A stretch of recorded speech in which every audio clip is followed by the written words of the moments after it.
এক দশকের বেশি সময় তদন্তের পর বাংলাদেশ ব্যাংকের রিজার্ভ চুরির মামলায় তদন্ত শেষ করে খসড়া অভিযোগপত্র প্রস্তুত করেছে পুলিশের অপরাধ তদন্ত বিভাগ সিআইডি। এ বিষয়ে আইনি পরামর্শ চেয়ে সম্প্রতি অ্যাটর্নি জেনারেলের কাছে অভিযোগপত্রটি পাঠানো হয়েছে।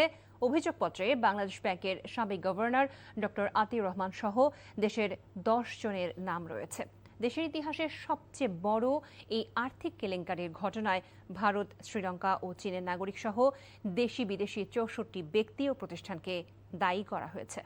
রিপোর্টে আরো জানাচ্ছেন হাসান জাবেদ।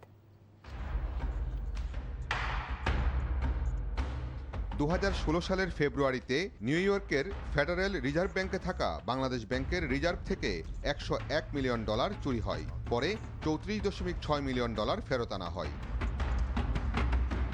রিজার্ভ চুরির সাথে জড়িত হ্যাকাররা সুইফট পেমেন্ট পদ্ধতিতে ভুয়া বার্তা পাঠিয়ে এই বিপুল অর্থ হাতিয়ে নেয়, যা বিশ্বের সবচেয়ে বড় সাইবার অপরাধের মধ্যে অন্যতম।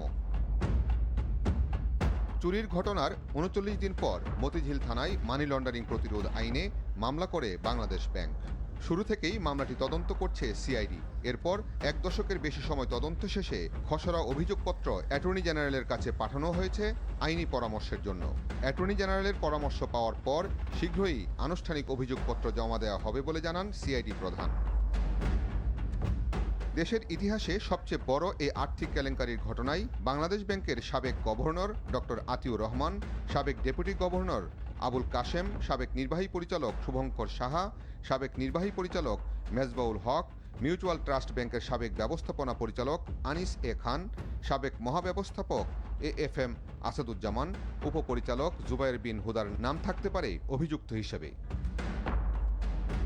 এছাড়া এই কেলেঙ্কারির মধ্যে বাংলাদেশ ব্যাংকের তৎকালীন আইটি উপদেষ্টা রাকেশ আস্থানার নামও রয়েছে। হ্যাকিংয়ে সহায়তা, মানি লন্ডারিং ও চুরির অভিযোগ আনা হয়েছে ভারতীয় নাগরিক প্রীতম রেড্ডি, সুধীন্দ্র আথ্রেশ, নীল ভান্নান ও মাদক্কুর আনন্দনের বিরুদ্ধে।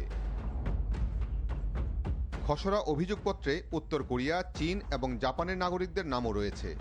রিজার্ভ চুরির একটি অংশ শ্রীলঙ্কায়ও নেওয়া হয়েছিল। এই ঘটনায় দেশটির 8 ব্যক্তি ও প্রতিষ্ঠানকে দায়ী করা হয়েছে। শীঘ্রই আদালতে অভিযোগপত্র দাখিল করা হবে বলে জানান সিআইডি প্রধান, যার মধ্য দিয়ে দীর্ঘ এক দশকের অপেক্ষার অবসান হবে। Hasan Jabed, NTV news, Dhaka.